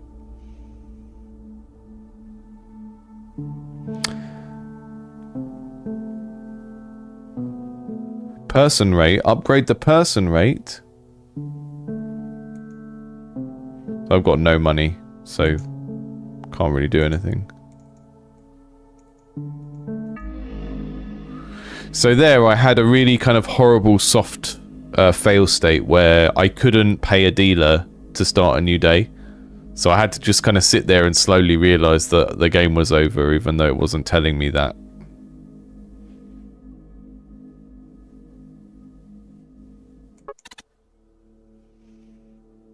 Mario, you're too kind. We're gonna be Bruno this right. part of the problem was I was supposed to hire 2 dealers and I was only hiring 1. You need to on-rails me with that stuff at the beginning to make it harder for people to have a bad experience by on-railsing them into how you think the game should work.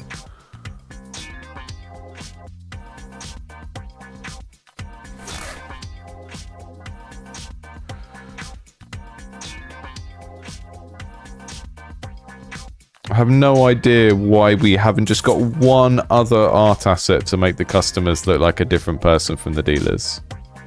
But I don't want to go that near to the cop shop, so this guy is going to go around there. See, it gets a bit more strategic, or a bit more tactical when you've got 2 characters. It should have just forced me to get my second character at the start, because I couldn't see how that interface worked.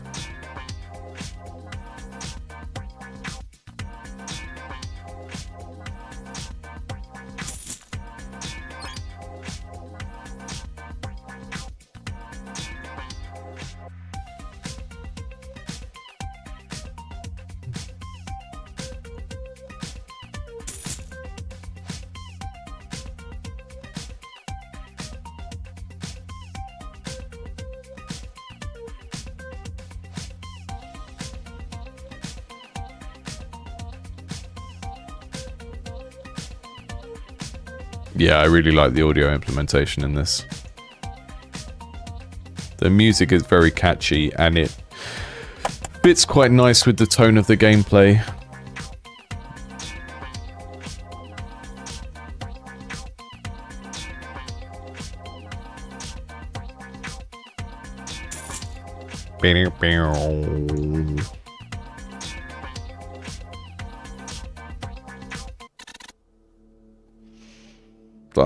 I'm really not sure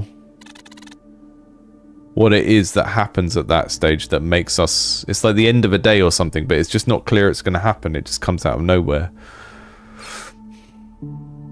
Yeah, I want faster dealers.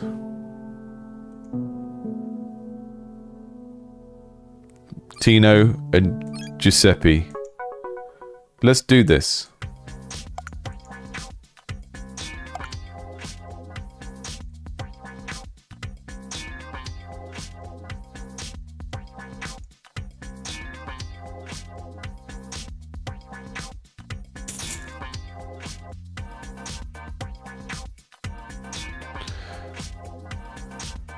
I think the red spot is... I think that's supposed to be like their hideout. And if you do cash out, they go down there and they save your money so that you don't lose it if you get caught. And I think if you do escape, they go there as well. That's the timer.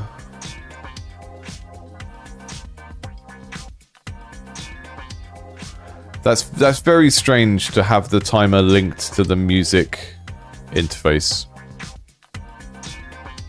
Because that makes it feel like it's something to do with the music.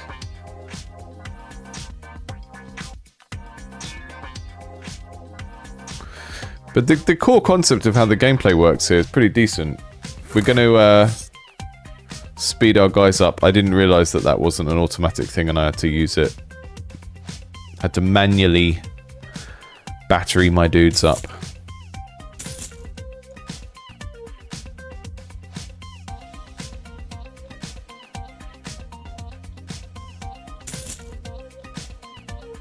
Yeah, I do wonder if there's going to be like a growing amount of buildings on the map so that the pathing puzzle gets a bit more complex.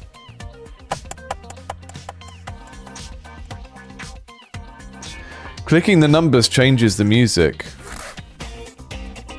That's why I was so confused when someone said that this was a timer, because I was like, why is the level timer on the music?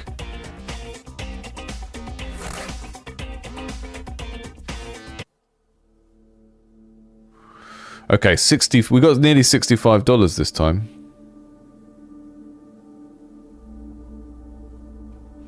No, you do get money from not cashing them out, because I've got... Oh, sorry, I'm on top of the money. We do have money. So basically what happens is you get whatever money your guys have collected at the end of the day, but if they get caught, you don't get it. And then you can use the cash out ability to collect to bank the money as you go. I want some underwear. I'll have all of this stuff, and now we can have a run where we have we have all of them. Yeah, let's do this. So I'm gonna need a bribe when this green bar gets to the policeman. So I need to make sure I make at least $20 and I save.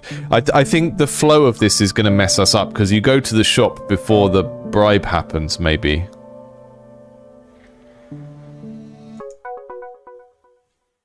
Oh, I've only got 2 of my guys. Are they gonna appear? Ah, there we go.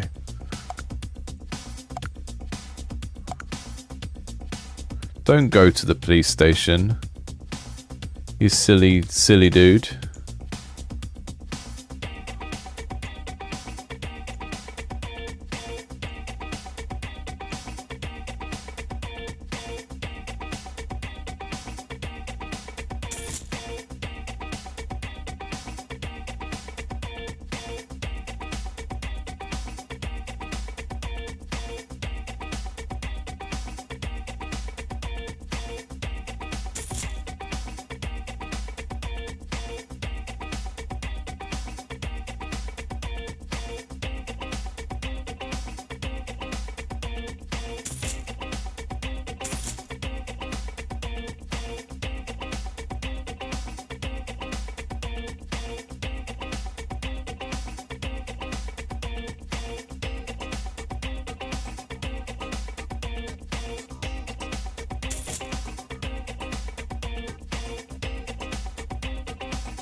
Can I get to this last customer?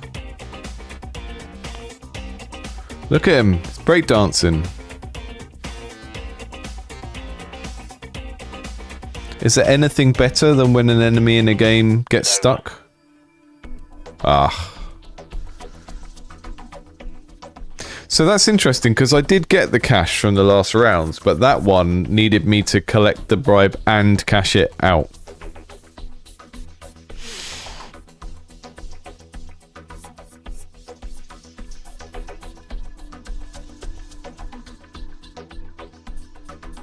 Been arrested.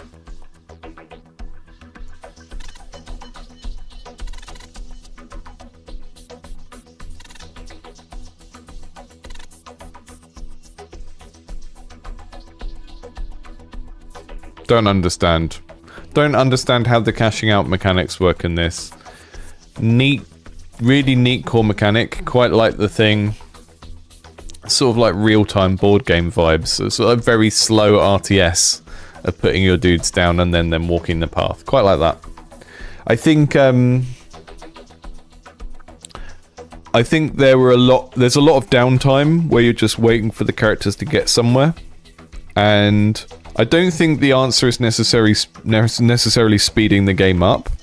I think the answer is making the city busier, because then you can have your 4 guys, send them to walk in different directions, and then watch the city, and then have maybe you change their route because there are like little free bits of money that appear on the route or something like that, or maybe you change their route because there are extra things to avoid, like not just the cops. Maybe there's something else that might pop up, like a barking dog or something.